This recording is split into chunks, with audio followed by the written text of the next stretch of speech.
You just think about your dream, because that's what's going to fuel everything, you know? There's always going to be obstacles. Successful people, they don't focus on the obstacle. They recognize them, but they're focusing on the dream, because the dream gives you strength and power and everything you need to bust through those obstacles. That picture I had of the luge man, that was it. But it was goal setting, and it kept going in front of me. It kept me from forgetting it. Just think about the dream. What's it going to feel like? What's it going to taste like? What's it going to be like when I finally make that dream come true? And you want to feel all that, okay? I wish they didn't call it visualization. I wish they call it feelerization. I'm Damon Lemby, and this is the Learn It All podcast, the show for leaders who know that lifelong learning can be your ultimate advantage. 2025 was a tough year. There was a lot of uncertainty. There's chaos everywhere, whether it was what was going on in the world, whether AI was disrupting everything. So what I've decided to do is start off 2026 at the Learn It All podcast and have 5 episodes, 5 world-class performers, and have them share with us how they overcame adversity, the daily habits they have, how they train their body just like they train their mind, and the stories and examples of what's worked for them. I guarantee you'll walk away with practical advice and wisdom you can apply immediately to your daily life. My guest today is awesome. He's my buddy Ruben Gonzalez. He's a 4-time Olympian, keynote speaker, TEDx speaker, best-selling author, and get this, at 20 years old, he didn't even know what sport he was interested in, let alone whether or not he was going to make it to the Olympics. Ruben is one of the best storytellers around, and he's got so many pieces of great advice that he shares with companies across the world in keynotes. And a lot of the things we talk about today are directly applicable to what you can do in whatever leadership role you're in. In our conversation, Ruben shares a secret on how to push through pain and how it's a temporary setback, not permanent failure. The breakthrough he had when he learned that it's okay to give up control, trust a system, and truly become coachable. And I love what Ruben has to say about how success is actually your decision. And that legendary phone call at 21 years old where a coach laughed at him and told him he was nuts to think he could start now and make it to the Olympics. And since then, he's been in 4 Winter Olympics. And guess what? He's not done yet. Ruben is looking to make it to his 5th Winter Olympics. And if there's anybody out there that can do it, it's Ruben. So Ruben, you say that some things need to be believed to be seen. Why do you think that belief is really the starting line when it comes to success? I believe that you need to have 2 types of courage to reach your big dream or your goal, whatever that might be. You have to have the courage to get started, and everything's hard in the beginning because you don't have any skills. And so you got to have the courage to get started. And that comes from believing it's possible. You believe something's possible. Hey, I'll give it a shot. You also have to have the courage to not quit, to endure, right? While you're learning all those skills. And that comes from your desire. If you want something badly enough, ain't nothing going to make you quit. And so I always had the desire to be an Olympian. I never believed it was possible. It took me 11 years, but when I believed, I was ready to take action. Now, I want to get into your story, but where did that passion or whatever you want to call it when it comes to learning how to believe, where did that drive really come from? You know, when people see somebody like you or me and they say, oh my gosh, they're so disciplined and they have so much willpower. Well, what looks like willpower and discipline from the outside is really passion and desire on our inside. If you want something badly enough, you're going to do it, right? And so I was born in Argentina. I love to read books. I love to read adventure books. Those are my favorite. Around the World in 80 Days, 10,000 Leagues Under the Sea. All these books about kids that led adventurous lives. We moved to the States when I was 6. We had them in Spanish. My parents bought them in English. They brought in a tutor, and that's how I learned how to speak English. And later on, that led to reading biographies, and biographies, it's the same story. You know, it's a story. Somebody had a dream, they had a struggle, and they had a victory, right? It's dream, struggle, victory, and most of them were a bunch of hardheads that refused to quit. And so I would read that, and I wanted my life to be an adventure too, right? I had all my antennas always looking for the adventure. And when I was 10, I saw the Olympics on TV for the first time, and I was hooked. And the weird thing is, what drew me to them, it wasn't their athleticism, it was their spirit. It was their heart. Because right away I realized, wow, this is a bunch of people, they're willing to train for years and years, no guarantees of success, and then some of them make it. I thought you got to be so strong, so tough to put yourself through that. They were up on a pedestal for me. They were my heroes. And I just want to be one of those guys. It was never about the medals once for me. I just want to be one of those guys. And, because I respected them so much. But you're 10 years old, and so what did you do with your dream from there? I was so fascinated about the Olympics. I mean, I read everything about it. I knew all the stories, all the records, right? Like a little kid with their baseball cards, similar to that. What was your favorite sports in the Olympics at that time? I've always drawn to, I love the track and field, right? But I love, the stories of people that had to overcome great odds, right? The Wilma Rudolphs, right? People like that, polio. And then she goes on and wins four medals, right? In the Rome Olympics. And so I was a lot, Olympic nerd, right? That's what that's how they would call it now. And so that's all I talked about. And my dad got tired of me talking the talk and not walking the walk. And he says, "You need to read some biographies, okay?" And and that's how I started reading them. And I started looking for what's one thing they all have in common. And it was always perseverance, right? And they were hard hits. My mom, she always called me a hard hit, right? I thought it was my middle name, Ruben Cabeza Dura. That's Spanish for hard hit, and Gonzalez. And so I thought maybe I have a little bit what it takes. And so when I was 12 years old, I decided, because success is a decision, right? Just like you said, one day you decided you're going to go for baseball, and then you decided you're going to be the best, to build your business. And so I decided from today on, Ruben didn't quit anything, right? And I realized, if you quit, it's all over. If you persevere, no guarantees, but at least you got a shot. You're still in the game. And by high school, kids started calling me Bulldog. And I read, and that helped. It was positive peer pressure. I didn't even realize it, but now I had to live up to the name. And when I was 21, I'm watching the Sarajevo games on TV, the 1984 Sarajevo games. I'm a bench warmer in my college soccer team. I was a walk on, NCAA Division One walk on. Coach said, "You get to play only if we're winning by 2 goals because you're a threat to our own team." I mean, I mean, Love it. yeah, but it didn't even hurt when he said that. I Yeah. thought, okay, well, I'm gonna help this team however I can, right? Maybe I'm not too valuable on the field, but I can be valuable off the field. And so I was on that team for 3 years, and so when I was 21, I see Scott Hamilton win the gold medal in figure skating, and he's This like little guy. 5 feet Yeah. tall, right? Yeah. I mean, we got a picture together. He barely reaches my shoulder, and I'm barely 6 feet tall. But he won, right? And that shattered my paradigm of what an Olympic champion was. I thought he had to be like Arnold, right? And so he gave me hope. I thought, if that little guy can win, I can at least play. I just got to find a sport.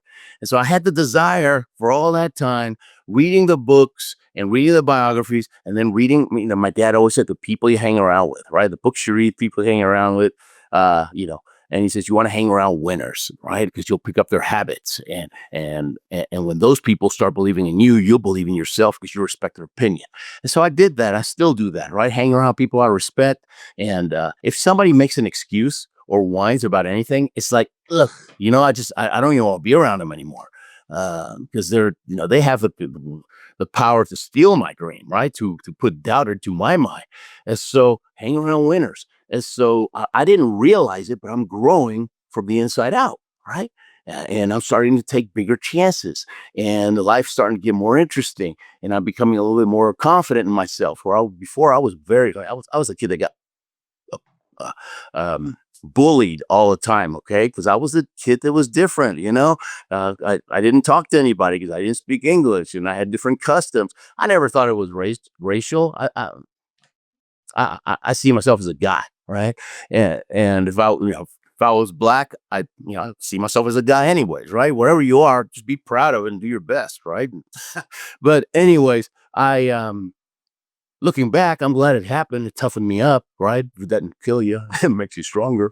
And so I just had always thinking about the Olympics. I see Scott Hamilton get all excited. So I went to the library. All the answers are in the library. So I've got this big book about the Olympics. I'm looking through the list of the summer sports, right? I got to find me a sport. There's all these Germans are already good at my sport. I don't even know what it is. That's a bad position to be in, Damon, okay? So I'm looking through the summer sports. Took me 5 minutes to realize, man, you got to be Superman to do any of these things. There's no way. No way. I mean, you got to be Superman. I can't do any of that stuff. And all that belief that I suddenly had from Scott Hamilton, it took a hit. Okay. And then I started looking at the winter sports. As I'm looking at the winter sports, the analytical side of my brain, I must have woken up and I thought, wait a minute. I'm about to put together a plan for the next 4 years. I need to base the plan on my strengths. My strength's not athleticism. I'm just okay athlete. My strength's perseverance. I'm bulldog, right? So I got to find a sport that's so tough. A sport's got so many broken bones in it. There'll be lots of quitters, right? That's where my strength will stand out, right? So now I'm looking for tough sports, right? Ski jump, bobsled, luge. Well, I lived in Houston, okay? We moved from Argentina. We were in Queens, New York for 2 years. Houston, about 30 years. I could never get used to that heat and humidity. I'm Colorado now, and I'm staying in the mountains. So I thought ski jump, forget it, right? I never skied before, so that's suicide. That was too hard. Bobsled. I mean, where are you going to find three other nuts, to do the bobsled in Houston, right? You got to go to Jamaica for that, right? And so that one's out. And then the last one was luge, right? And I'd never seen it on TV. Okay. I just had a little picture of a guy on a luge. I thought that looks tough and you can do it by yourself. That's the one for me. I didn't know where the trap was. So what do you do? Well, find somebody that knows. Well, nobody in Houston's going to know. Sports Illustrated, it's their job to know. So I wrote them a letter, right? This is 84. I didn't have time to wait till they invented emails. You right? wrote a letter to Sports Illustrated about it? Yeah. And it's a really good letter, okay? Where do you go learn how to luge? Signed, Ruben. Boom. Bottom line, when you're talking to important people, busy people, they're usually bottom lined it. Yeah. Bottom line. Otherwise, they'll be bored and walk off on you. And so they actually wrote back. They said Lake Placid, New York. That's where the track is. And they sent me this picture of a guy on a luge. I stuck it in a frame, put it right across from my bed, my bedroom. First person I saw in the morning was the luge man, right? And so he reminded me, I'm going for the Olympics. I got to eat right, hang around winners, read good books, for the mental side, exercise. At night, before I shut off the lights, last person I saw was the luge man. And the next Winter Games was what, 4 years off? Yeah, this is 4 years. Okay. So I see Scott Hamilton. And now so now you go. It's about a month after Scott Hamilton. I call Lake Placid. I'm an athlete here in Houston. I want to learn how to luge. I'll be in the Olympics in 4 years. Will you help me? The guy goes, how old are you? I said, 21. Oh, he starts laughing, right? He says, did you think it was a crank call? Huh? He probably thought it was a crank call. That's right. That's so funny. No one's ever said that before. And so he starts laughing. He says, forget it, man. You're too old. We started off, they're 8, 9, 10 years old. By now you have 10 years experience. No way. I didn't know what to do. Only thing I knew was hanging up the phone. That's not an option. If I hang up, it's all over. So I just kept talking. I just basically just started telling my life story just to buy some time so I could think of something, right? And I happened to tell him I was born in Argentina. And he gets all excited. He goes, Argentina? You got a passport? He goes, yeah. Well, if you'll go for Argentina, we'll help you. I said, why? A minute ago, you're going to help me at all. He said, well, the sport of luge is this close getting kicked out of the Olympics, but we're not global enough, right? Back in 84, it was the U.S., Canada, and a few European countries. So all these other sports trying to take its place. So we're recruiting. If you'll go for, I didn't know, I fell into this win-win, right? But when you see a win-win, when you see an opportunity, you got to jump, okay? And the net will appear. This is not the time to color coordinate your closet.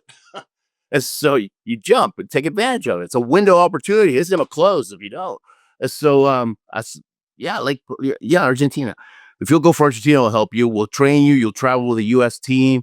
It's going to be brutal, okay? 9 out of 10 people quit. When you said that, I started smiling. I thought, this works right into my plan. It's perfect, right? So what's the second thing, right? He says something else. And it says, expect to break some bones. I said, great.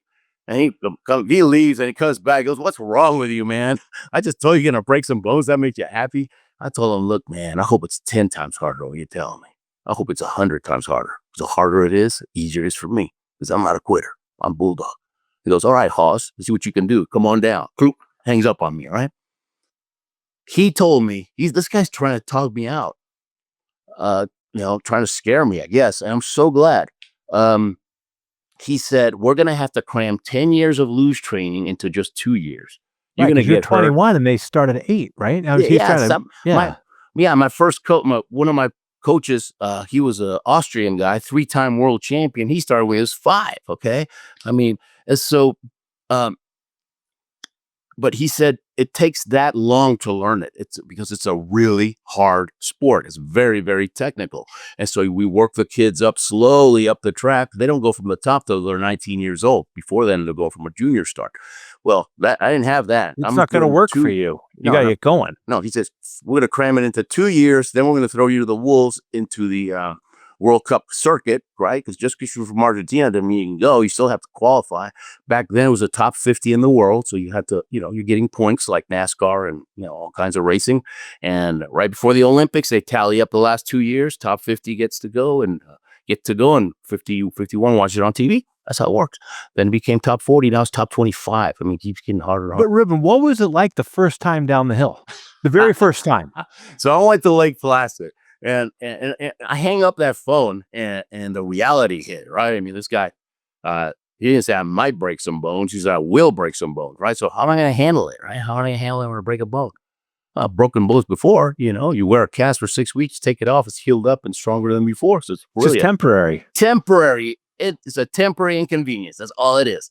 So I reframed it and I was ready for it. And I had a plan. So now it's like 2 months after I saw Scott Hamilton on TV. I'm walking down Main Street, Lake Placid, looking for the Olympic Training Center. There it is. And I go in, so exciting. And then that afternoon, we're up at the track and it's springtime, no ice. So imagine a concrete track. We're going from the half-mile point of the old bobsled track. All we're wearing is, and we're going to hit speeds of 50, 55 miles an hour. All we're wearing is tennis shoes, shorts, and a t-shirt. That's it. And a helmet, but that's just for decoration, right? That just makes the lawyers happy. And if you crash at 50 on the concrete, it's straight to the hospital. They call it the weeding out process in the sport of luge.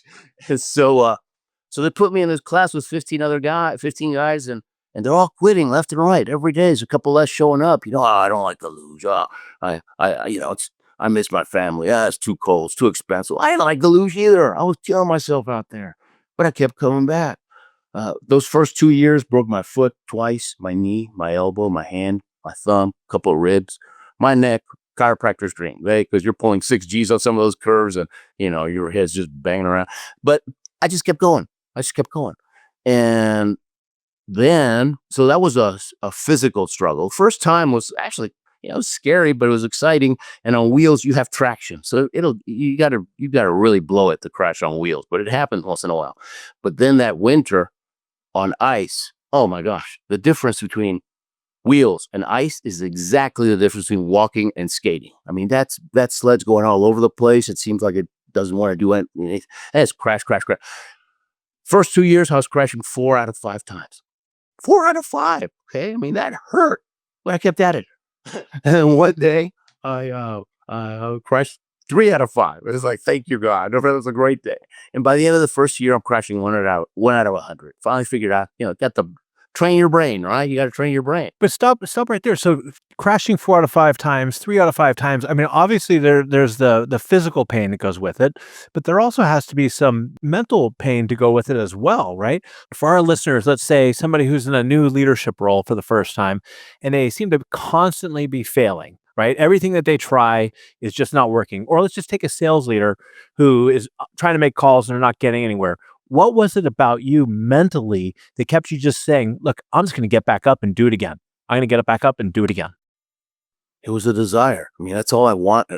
That was my dream. I mean, it was, and I haven't met too many people that were that, that had such a burning desire for something, but that just kept me going. I thought, if I don't do this, what am I going to do? I want to do this. And at the end of every run, there's coaches up and down the track. So there's walkie-talkies. You pick up the walkie-talkie and they give you feedback, right? And that coach I was telling you about, the Austrian guy, I mean, this guy was 3-time world champion, all right? So his standards are ridiculous. My best run ever is completely mediocre in his eyes, right? But I pick it up and he goes, Ruben, you must relax. Always, Ruben, you must relax, right? But he never taught me how to relax, right?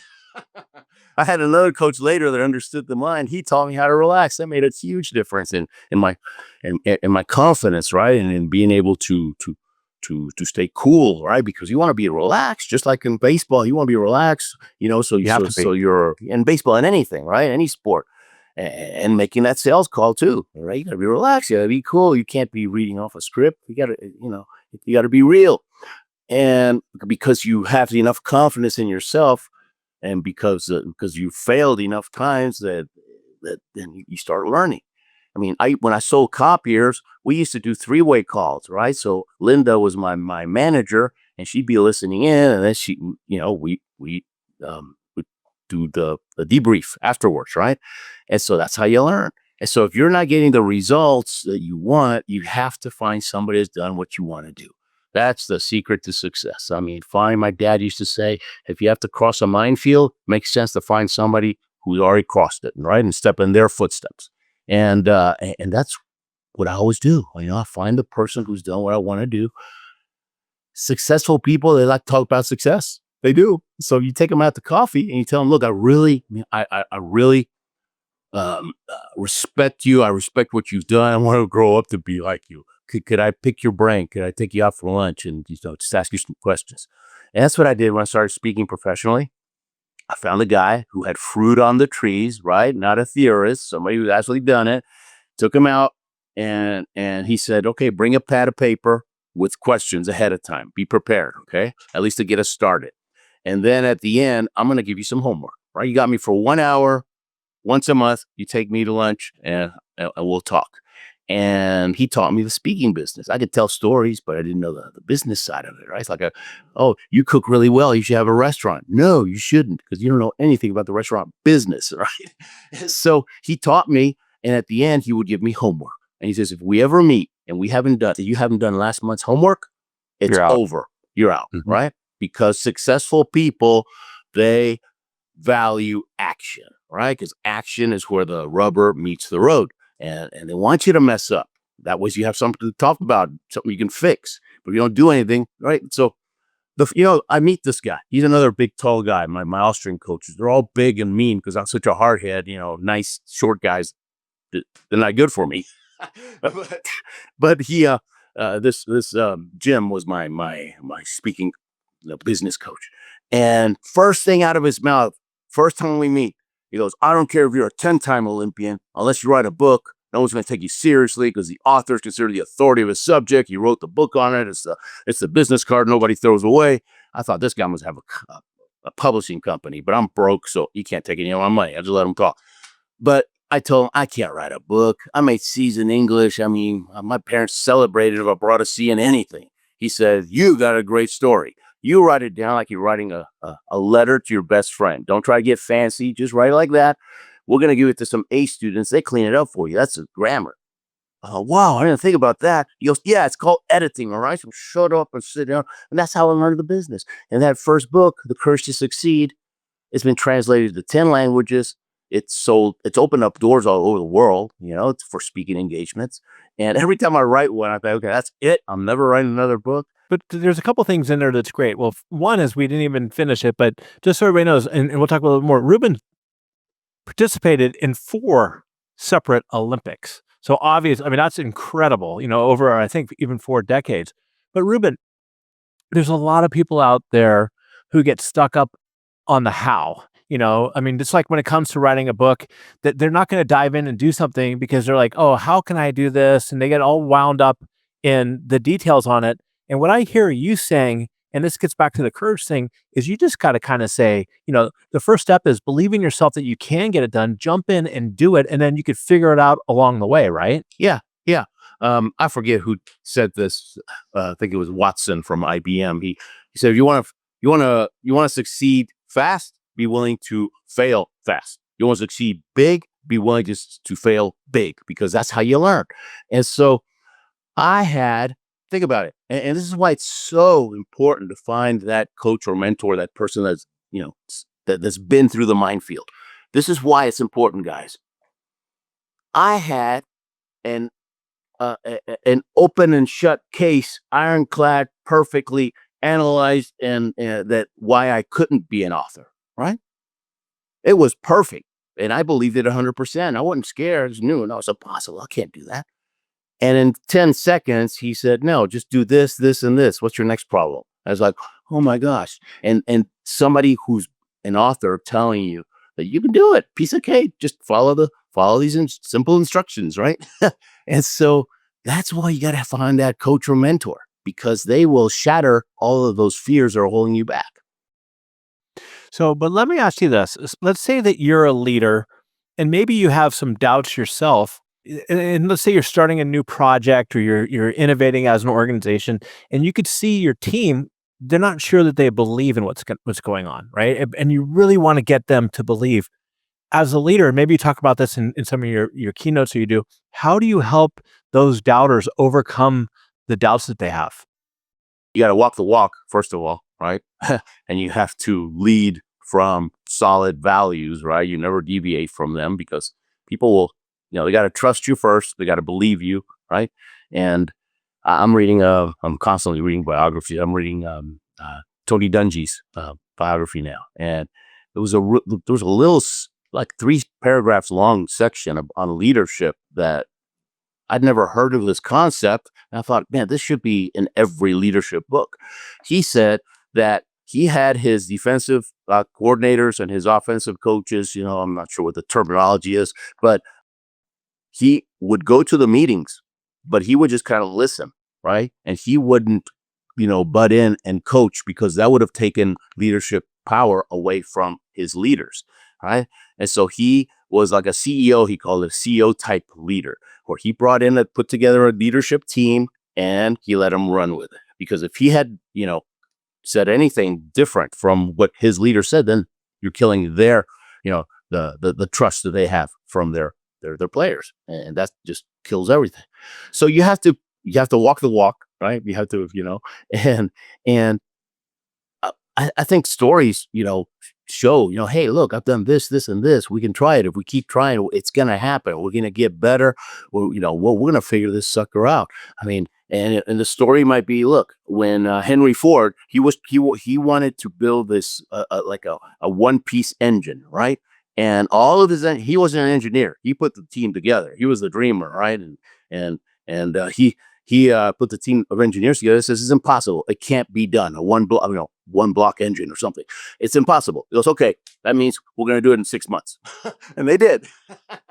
So they have to run on your belief. You have to be so passionate, right? That and Tony Dungy, he's not a passionate guy. He's not a rah guy. He's very low key, but you can still have this burning passion that comes across. I mean, and it comes across in your eyes. And so you just got to be yourself, obviously. But they gotta run on your belief until their belief kicks in. But you got to be in the front. Yeah, I agree. Do you have any advice for leaders on how they could help their team members see greatness in themselves that maybe that they don't even believe that they have inside them? I tell people, you have to start noticing what people compliment you on all the time. Oh, you're so boom. You're so boom. You're so boom. You discount it. You don't even realize you have this gift because it's you, right? It's like the forest and the trees thing.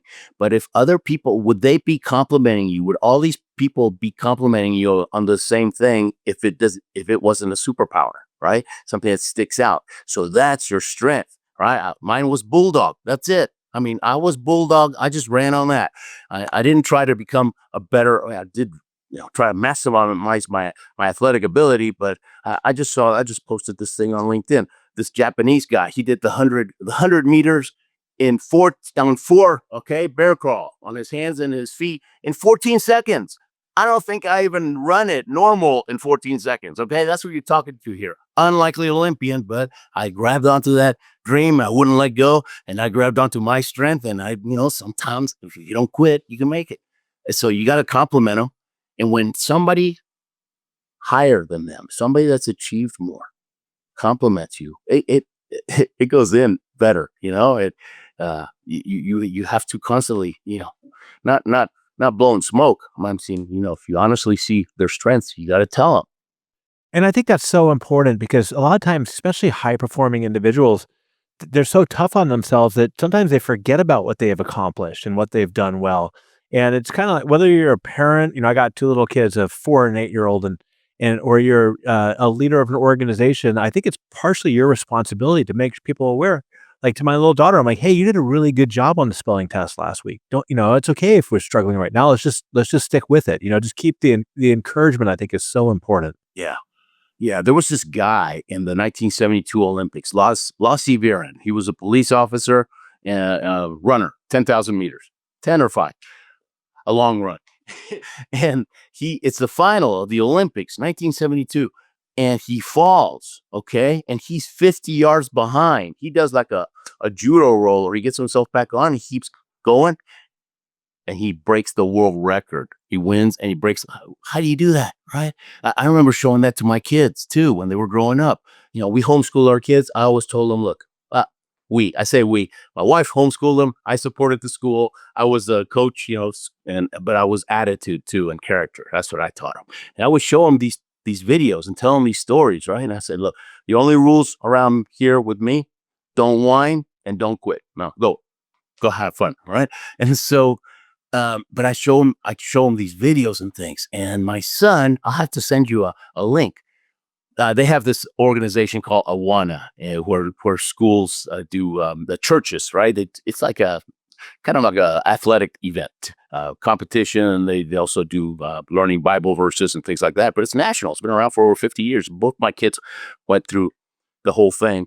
And one of their events was you had to go around this big circle 4 times, and then you turn, and there's pins, right? You turn, you push your pin down, you go to the center, and then you push your pin down, and then you win, right? Like whoever does the 2 pins. He fell. He did a judo roll. He kept going, and he missed winning by like a quarter of a second. And I got the video of it. I thought that's so I instilled in them the don't quit. We're a pack of bulldogs. No chihuahuas allowed in my house. Hey, I don't know. I had a Chihuahua, man. They were the toughest dogs around. And Ruben, nobody wrote these biographies about people who quit. That's right. Those are really short biographies, right? Those are really short biographies. Started, quit, done. Yeah, right? yeah. That's a worst seller. That's not a bestseller. And I heard you talk about this, and I think a lot of people, especially people maybe moving into a sales role for the first time or a leader, what was it like when you get into the room with a bunch of Olympians, and you're their first time? I mean, you must have had some imposter syndrome. Brutal. Man, I love to be talking with someone who gets it, right? Who's lived it. And no one's ever asked me that question. And I talk about it in my talks sometimes. I mean, I got about hours and hours of stories. I've been doing this for 40 years, the luge part, not the speaking part. I'm sliding better now at 63 and more consistently than ever before. If it was a top 50, piece of cake, but now it's the top 25. But you know what? Coach says it's possible. This one is gone. It's not happening. But I told Coach, hey, let's just keep going 1 year at a time. I'm still improving. Who knows? Maybe they'll bump it back up to top 40. You got to be prepared if the opportunity's there. If the opportunity comes and you weren't prepared, you blew it. All right. And so we're going to take it 1 year at a time. If I make 2030, that'd be 5 Olympics in 6 different decades. Right. And I mean, if I don't get the cover of AARP with that, I don't know. I mean, maybe I can get Depends diapers to sponsor me. I don't know. But the first 2 years were a physical struggle, right? But the next 2 years were a psychological struggle, and that was 10 times worse. Okay. Imagine you just got, I've only been sliding for 2 years. Some of these guys, I'm in a room with Olympic champions, and it's exactly like a kid just got his driver's permit. He's 16 years old, right? And they put him in this room. And on the other side of that wall is the Indianapolis 500 Speedway. And he starts looking around. He goes, wait a minute, that's AJ Foyt. Hey, that's Mario Andretti. That's Al Unser. I'm not ready. I don't even have my driver's license. And you got to go, that's the level loser I was at that point. I was barely getting down. Were those guys friendly to you? What did they say? Did they say, hey, come on. The Germans totally dominate the sport. They won 80% of the medals in the last 50 years, okay? Because they wanted to. Remember I said success is a decision? You only build a luge track when you get the Olympics because they're like, $50 million plus. And so Germany, a long time ago, they decided we're going to dominate the sport. So they built 4 tracks in a country the size of Texas, And, they got more teams. They have tons of great losers. They say, this is going to be our sport. Meanwhile, North America, when I got started, Lake Placid was the only track. And then they built Calgary for the Calgary Olympics and Salt Lake and then Vancouver. But so they paid the price. They built the infrastructure. They did what it takes.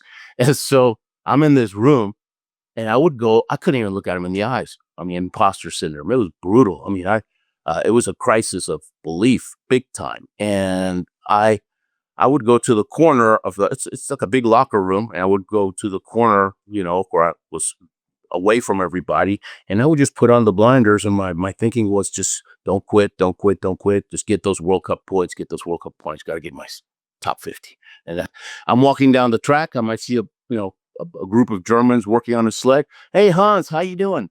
Nothing. It's like I didn't exist. I mean, I felt like an ant, and that confirmed, right? The top of the world. They didn't even say hello to me. It was so hard. And then, so I made Calgary was my first one. Calgary, 1988. So 4 years after I made all 4 by the skin on my teeth. Okay, guys. I'm not I don't have the medals, but I know all the medal guys. So, and that was my goal. I wanted to be one of those guys. And so, I go to Calgary, 1988. 2 years later, I'm walking down this track, and there's these Germans working on a sled. And I can't say hi anymore. What for? I'm asking for it, right? And I'm just walking, and one of them shouts out, Gonzalez, Speedy Gonzalez, hey, how are you? And I got pissed. And I said, what's wrong with you guys? I've been nice to you guys for years now, and I'm Speedy Gonzalez. He goes, come, we must talk to you. I sit down with a big table, the whole team, the coaches. This is this thing they do.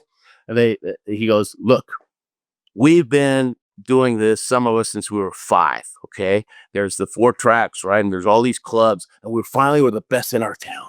Then we're the best in our region. Then we made the national team, 10 men, 10 women. Then we made the Olympics, 3 men, 3 women. But with so many great Olympic champions in this sport from Germany, we'll be lucky to do 2 Olympics. You know what we're going to do afterwards? We're going to coach, okay? We're going to coach forever because we want to continue this great legacy. And we are sick and tired of seeing people from other countries. They go, they do 1 Olympics, and they disappear. You know what we call them? I was like, no, what? Olympic tourist, always with a little camera, right? He goes, but this is 2 years after the first Olympics. Obviously, you're trying to make Albertville in 92. And whether you make it or not doesn't matter to us. All that matters to us is you're respecting the sport. So today, you've earned our respect. And that's my gold medal, man. Getting the respect of those guys. I mean, yeah. And by the way, we'll talk about this at the end, but you got to check out Ruben's TEDx talk. I mean, he's got like over 1 million views on it. It's awesome. But this part's really important because you're the bulldog, right? And you've been in 3 Olympics, and then you move into the 4th Olympics, and this is where you kind of learn and you started doing something different. What is it that you did different?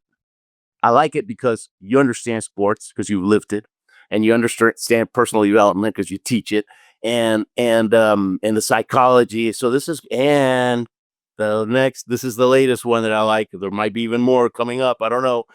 You did your homework. It's so rare for a podcaster to do their homework. I mean, I send them a list of optional questions. I tell them, you don't have to ask any of these questions, okay? You ask me whatever you want. And they go one, bum. They don't even have follow-up questions. It's me, very few. Like you and Jim, Jim Harshaw, he's that way. He gets it. So, yeah, I appreciate your professionalism. What was the question? So the question is, which is very important, and I'm getting to your book, The Shortcut, I believe, right? Yeah. It's like, what did you different?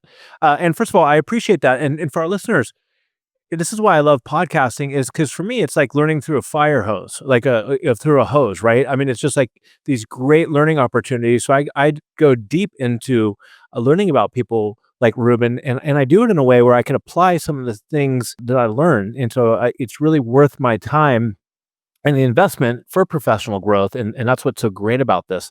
But so your first 3 Olympics, you were the bulldog, a little bit stubborn, right? Stubborn in your way. Your 4th time out, you kind of shifted gears. And so what were those gears that you shifted? So that bulldog gene that I had also made me very stubborn and uncoachable. And so those first 3 Olympics, I would coach would tell me something and I treated it like a suggestion. I mean, it was ridiculous, right? And it's a miracle that I made 3 Olympics with that mindset. And my first coach, when he taught us, when we were learning he got me through the first Olympics. His name was Dmitry. He was Ukrainian, and Dmitry would laugh at me. He'd say, Ruben, your nickname shouldn't have been Bulldog because you were only half Bulldog. The other half was Mule. Okay. You're stubborn like a mule. If you'd have just listened to me the first time and done what I did, you wouldn't have gotten hurt as much as you did.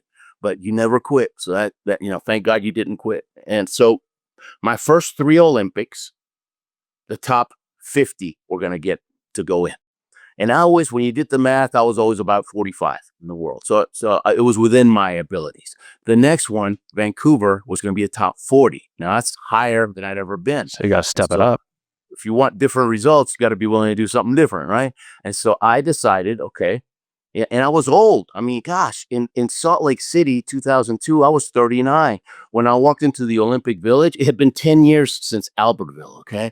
And so I walk into the Olympic Village, and I felt just like a dad visiting his kids in college because they're all in their 20s or less, some of them. And everybody's asking me the same thing, oh, where are you coaching? No, I'm not. I'm an athlete. They actually looked me up and down, the other coaches, look me up and down. No, come on. What are you coaching? I mean, it's like Rodney Dangerfield of the Olympics. But that was when I was 39. In Vancouver, I was going to be 47. Okay. And so I thought, okay, this is what I'm going to do. Whatever coach says, I'm going to do it right away. Okay. That's going to be the new Ruben. If coach says, shave your head, wear lipstick, I'm going to do it right now. Right. If he says that's what it takes to go faster, no questions asked. And that was the new Ruben. And I started improving like you wouldn't believe, right? Now, that's why I'm sliding better now than before. Why? Because I'm actually listening to coach. And I'm mentally stronger, right? Because I'm older and I've taken many, many years breaks. Okay. I've been losing for 40 years, never had a full season because whenever I ran out of money, that was the end of my season. I've never had a full season to lose. After my first Olympics, first 8 years were straight, but then I quit luge for about 6 or 7 years. My coach, convinced me to come back, started training, made Salt Lake. Another 6-year break, started training, made Vancouver. And now I've been on and off as well. I was gunning for this with Milan in 2026, but some crazy, financial stuff just cut that out. But it's for a reason. I mean, I'm old enough now to realize that, hey, I'm not going to start feeling sorry for myself. It's for a reason, hey, maybe I won't. I know all these guys have movies, right? And when you get a movie in my business, then, you start making more, right? Because for the world out there, it's more important to be a celebrity than to actually get done something. And so I got all these friends that have got movies and they get booked a lot more because they're celebrities too. And so I thought, okay, maybe I wasn't going to get the movie this time, but if maybe the plan is that if I make the 2030 Olympics where I'm only going to be 67, then maybe I'll get my movie then, right? And then it'll be a really good one, right? I'll get more gigs. And so you never know, but I can't control it, so why get down about something? No, you can. You got to work with your strengths. But my question is, Ruben, why do so many high performers, emerging leaders, fantastic athletes, still sometimes resist the urge to follow a leader? Where's that resistance? Well, it's probably because they were the best everywhere. They were the standout kid in T-ball, and they were a standout kid in middle school and in high school, and he didn't have to work as hard to get the same results everybody else was. And it's kind of comfortable too, right? I mean, it's like you're in your comfort zone. You don't want to have to do things different. Yeah. And so, but then once in a while, you get the Kobe Bryant or the Michael Jordan that has, athletic, but also has the work ethic incredible work ethic, right? The Tiger Woods to maximize their potential, instead of just sliding in. And so, and it's human nature. I mean, it's human nature. I mess up. But haven't you seen a lot more results though once you're able to just learn to kind of like let things go, whether you're messing up or success or any of that kind of stuff? Oh yeah, yeah. I remember. I think the only time I ever crashed during a race, it was in Innsbruck, Austria, and that's not even a very hard track. But I remember crashing, and it was way, way back. It was probably one of my first races. But I remember getting so down and then just sitting down, just being, letting it get to me. And that didn't help, right? Now you just kind of, and, you brush it off. What are you going to do? You Yeah, learn. You learn, got to, and when you fail, learn. don't waste the failure. Okay. Extract the lesson. Otherwise, it is a waste. If you just feel sorry for yourself, you blew it. You blew it twice. You made a mistake and you didn't learn anything.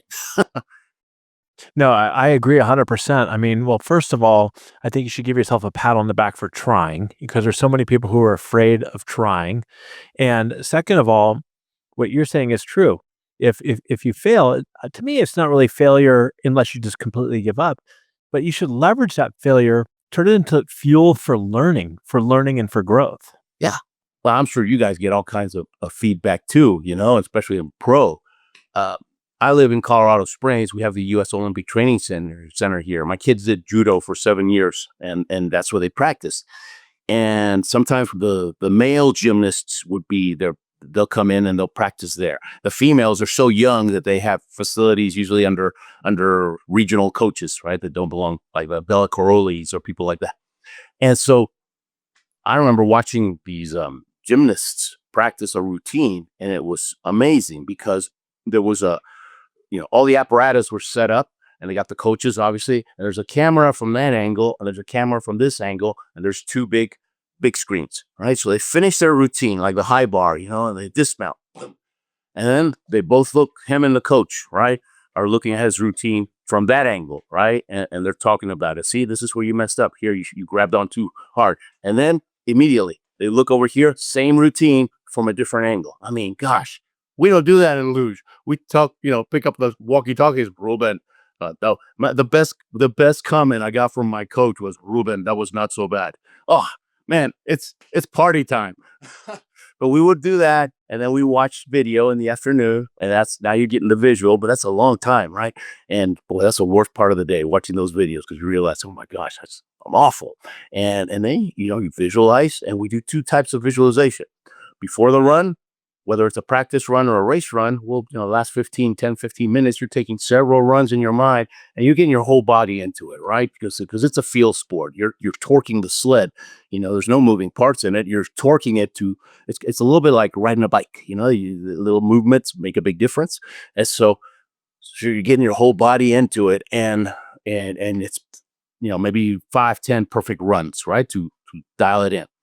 But then in the hotel room, we also do we call them escape routes. What am I going to do if I'm too late into curve one? How am I going to fix it? What about if I'm too early in curve one? What if I hit the left wall before curve one?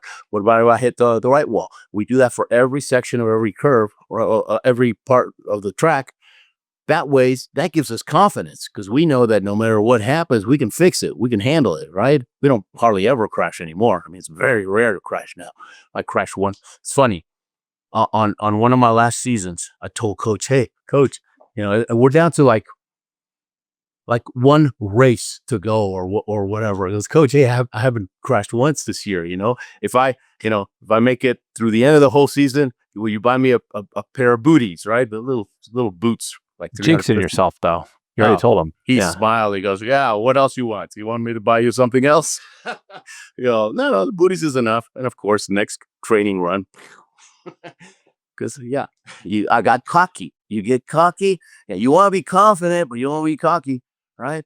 And you want to have the right amount of. And this is true in business too. Okay, I mean it's not just in the luge track. Like when I'm playing ping pong, I love playing ping pong. All right, I'm really good in my neighborhood, but make it citywide. I'm not even in the tournament, right? But I'm good for a neighborhood, and I like it because you can almost you can see the improvement whenever anybody comes. I just like coaching them and teaching them. Like in 30 minutes, I can take their game up really quick.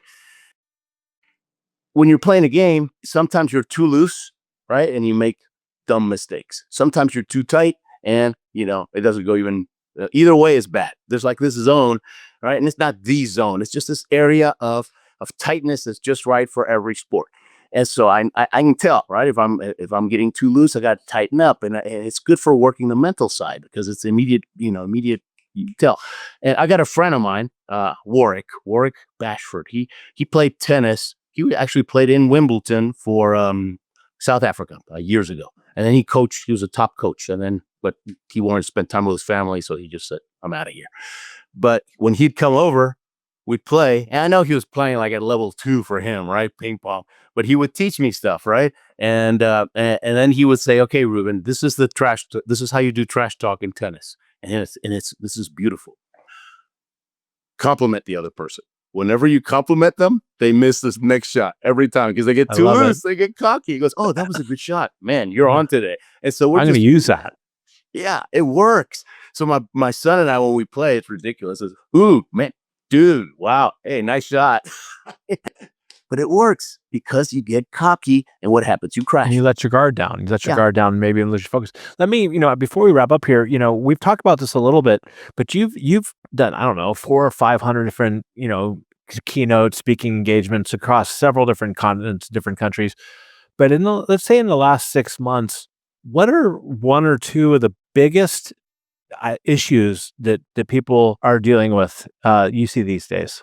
It's funny, most keynote speakers, they have a handful of locked in speeches, right, for the different topics that come up, and a lot of them use PowerPoint, right, and but it's always the same thing.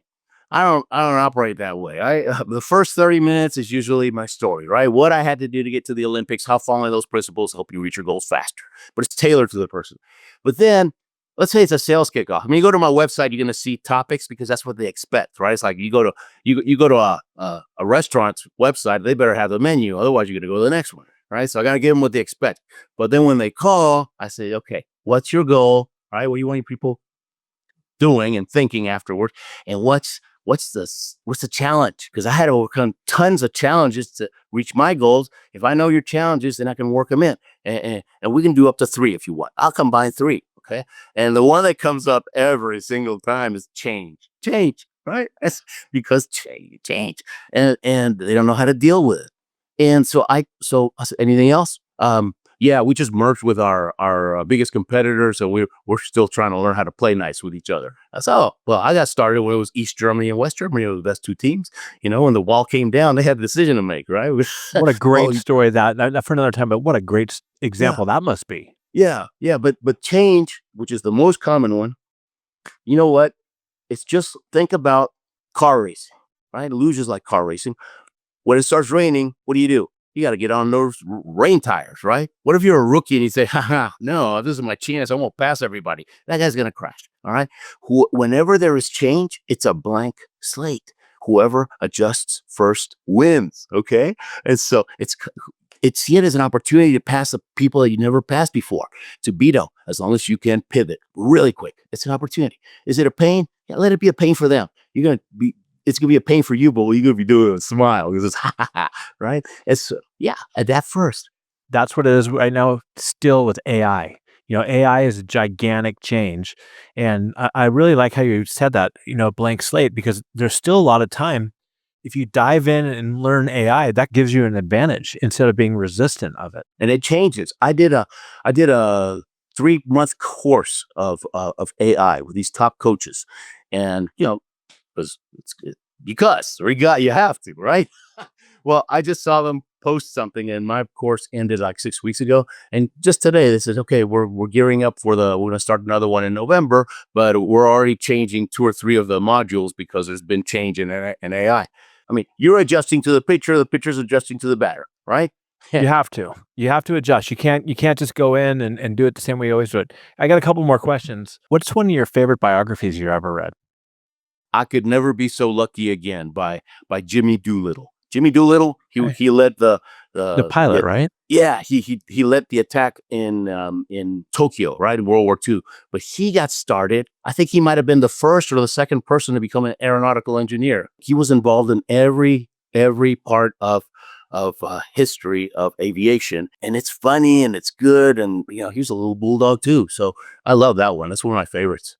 That's a good one. Now, here's another one. So we met through your good friend, Jim Harshaw Jr., who's got a fantastic podcast, Successful Athlete-Minded Men, I think it is. What is one thing that you learned from your friendship with Jim around mindset or coaching, or that you could share with our audience? we're always going back and forth, obviously, right? Because iron sharpening iron, and we're always helping each other out. And so he did this thing. Started 2 days ago. He does it every year. It's an October challenge. I don't know if he told you about that. Where for 30 days, he says it's a personal challenge. You just pick 3 to 5 things that you want to do every single day, and if you do all of the ones you put in there, you just got to check, and you just got to keep doing it all the way. And so it's personal. It's not like a challenge that everybody has to do the same thing. And so I've never done it before, and I'm going to show you. Okay, like Yeah, this. go ahead. More interested. Yeah, go ahead. All right, so Yeah. look, I have a really 4-time Olympian, so I have a really fantastic gym. See right here, Right. right? So with this, that's the bands. Yeah. The weights are never For going to those fall on your listening, he's neck. showing us his band and his Bands, and up room here there. I have one for. This is for the adductors, right? Which is the groin Yeah. muscle, because you need them in the luge. Uh-huh. And so, but that's it. And so his October challenge. And so I printed this thing up, and I got my Okay. You've got 5 a things I'm going to do. challenge And on I'm the board. checking them all Okay. off. And this is like the beginning of the 3rd day. And I called him yesterday. I said, man, this is fantastic. I am so pumped up, because I didn't put 5 things that are easy for me. I put 5 things Yeah. that I had to work on, right? Give me one thing. Not all 5. Just give me one of the 5. What do you have on the list there? 10 video texts daily. I'm in sales. Okay. I'm not in the speaking business. I'm in the marketing Ruben's speaking services business. Big difference, right? And so I've got a list of hundreds of clients, right, and friends that I've made in the last 25 years speaking. And so 10 a day. I'll just do like a 20-second video. Right. So, hey, how's it going, man? This is Ruben Gonzalez. Hope you enjoyed your summer. Recharge your batteries, man. So you can have a fantastic fall. If you ever need anything, just holler. And, until then, boom, Ruben Gonzalez, Olympic motor, boom. And they love it.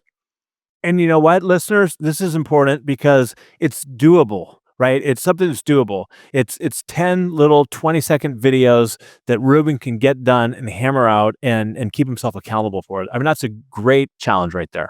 I used to do 800 over 3 days, and then I stopped doing it, because my goal was, let's do it at least twice a year, just so they remember me, right? So I'm top of mind. I'm not trying to sell them on me. I just want them to remember me. So if they see an opportunity, another friend, is looking for a speaker, oh, check out Ruben, whatever, right? So it helps. It's good. And so, but now with this, I love it, because I just wrote 10 a day. And it's a piece of cake, and I can knock them out in 15 minutes. Okay.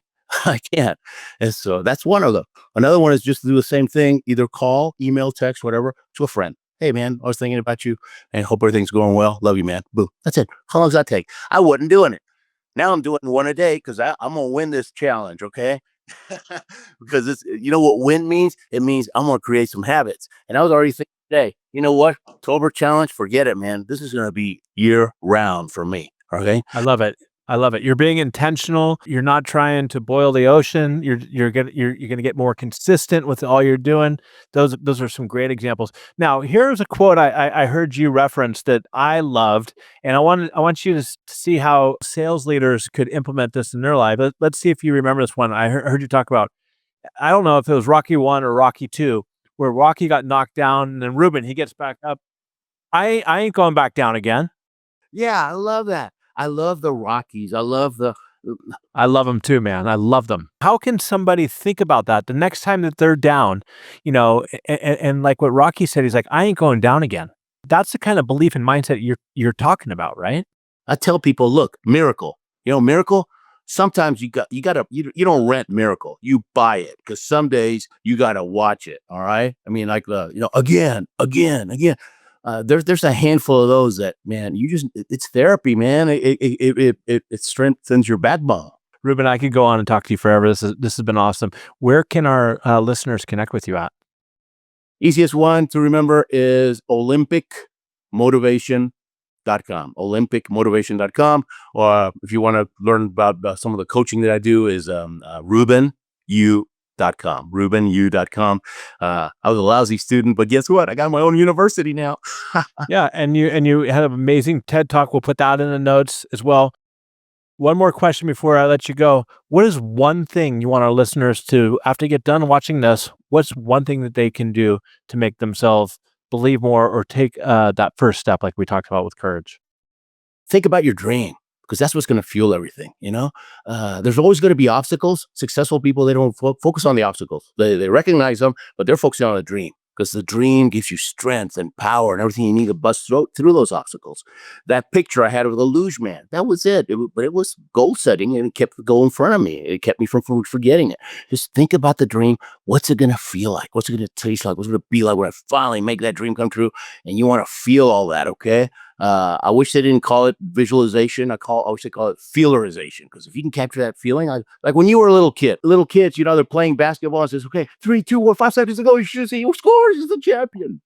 Man, get that feeling. I got goosebumps everywhere. I ain't played basketball. Okay. So get like that, and, oh, but I don't like my job. Yeah, but your job is a vehicle. I didn't like the luge, but it was my vehicle to the Olympics, which I did like. Okay. So get real. I love that.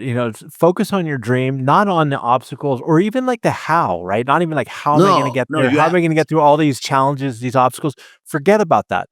Think about the dream and how it's going to make you feel once you accomplish that. Yeah. Yeah. And find that leader. Find someone who's been through that there. All right. Find the leader. And this is, leads to the book. The TED Talk, became a book, The Shortcut.